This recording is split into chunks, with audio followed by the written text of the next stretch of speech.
Buenos días, buenas tardes y buenas noches. En este video vamos a hablar acerca de las permutaciones y combinaciones. Combinación. Las combinaciones son aquellas formas de agrupar los elementos de un conjunto, teniendo en cuenta que no influye el orden en que se coloca. Fórmula. La fórmula de las combinaciones es NCR es igual a n factorial sobre n menos r factorial por r factorial. ¿Cuántas diagonales tiene un polígono de 100 lados? En este ejemplo, se quiere encontrar cuántas diagonales tiene un polígono de 100 lados. Entonces, sabiendo que una diagonal se forma de un punto a otro, entonces se entiende que solo se ocupan dos. Ya sabiendo esto, agarramos los 100 lados que tenemos y los combinamos con los dos espacios, porque solo se necesitan dos. Y eso nos da 4950. Pero esto no es la respuesta, ya que un lado no puede crear una diagonal consigo mismo. Entonces tenemos que restarle la cantidad de lados que tiene. Entonces a 4950 le restamos 100, porque el lado 1 no puede ser diagonal con el lado 1, el lado 2 no puede ser con el lado 2, el 3 con el 3, y así sucesivamente. Ellos no pueden formar una, entonces se tienen que eliminar esas variables. Y entonces nos da que son 4850 diagonales que se pueden formar. Un grupo de 18 niños se distribuirán en 3 equipos, uno formado por 8 niños, otro por 6 y el último por 4 niños. ¿De cuántas formas puede hacerse la distribución? Bueno, en el primer grupo tenemos 8 niños de 18.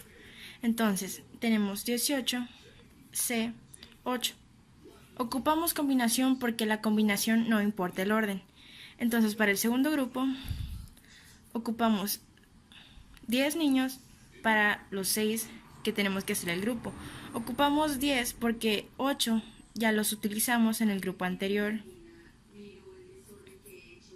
Multiplicamos por el tercer grupo y tenemos que 4 niños, porque restándole 10 menos 6, 4.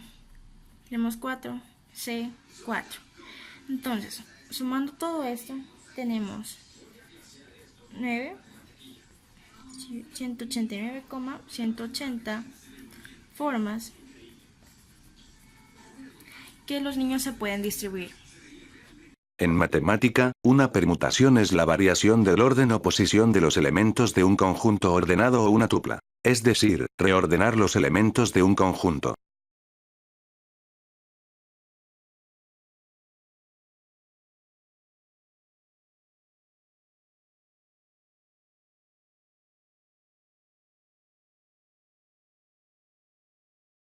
Se quieren colocar 5 banderines de colores diferentes en dos astas, de forma que en un asta hayan 3 banderines y en la otra hayan 2.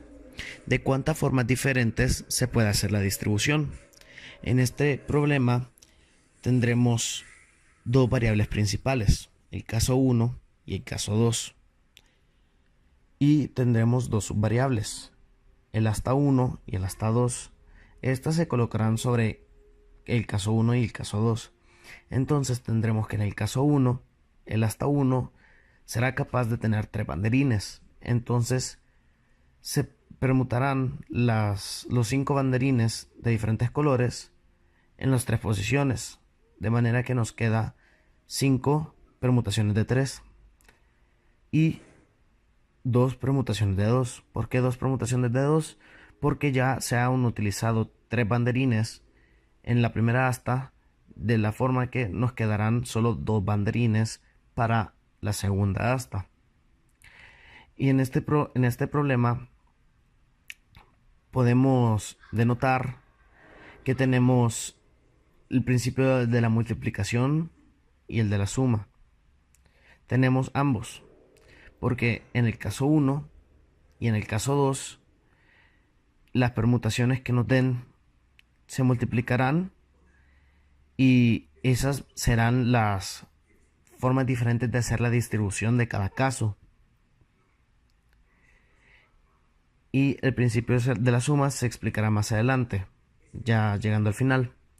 Entonces, el caso 2 se tomará el asta 1 y el asta 2 de igual manera. Y tenemos que en esta vez el asta 1 será capaz de tener solo 2 banderines. Entonces se tendrán 5 banderines permutados en 2. Y en el asta 2 se tendrán 3 banderines permutados en 3 lugares. Esto nos da 120. Y como mencioné anteriormente, utilizamos el principio de la suma, porque tenemos 2 casos. Y como no se pueden hacer ambos casos al mismo tiempo, por una de las propiedades del principio de la suma, se sobreentiende que se tienen que sumar. Entonces sumaremos las distribuciones del caso 1 y las distribuciones del caso 2, de forma que nos queda 120 más 120. Eso da igual a 240. Entonces nuestra respuesta es 240 formas. Hay 240 formas de poder poner de diferente distribución los 5 banderines de colores. En este problema se quiere ordenar 3 libros de matemática: álgebra, estadística y geometría, y 4 de ciencias: física, biología, química y bioestadística, en un estante. ¿De cuántas formas se puede hacer la ordenación de los libros si los de matemática deben estar juntos al igual que los de ciencia? Para la resolución de este problema se tiene que tener en cuenta que se va a tener 2 casos. Cuando los libros de matemática estén de primero y cuando los de ciencia estén de primer lugar. Entonces quedaría así. Caso 1, que sería resultar de la permutación de los libros de matemática, que sería 3p3, como son 3 libros, por la de los de ciencia, 4p4. Esto daría un resultado de 144. De ahí sería el segundo caso, cuando los de ciencias vayan ordenados primero. 4p4 por 3p3. Esto al igual da 144. Entonces, para encontrar las formas posibles de ordenar los libros, se suman los resultados de ambos casos, lo cual daría 288. Este sería el total de formas en las que los libros se podrían ordenar.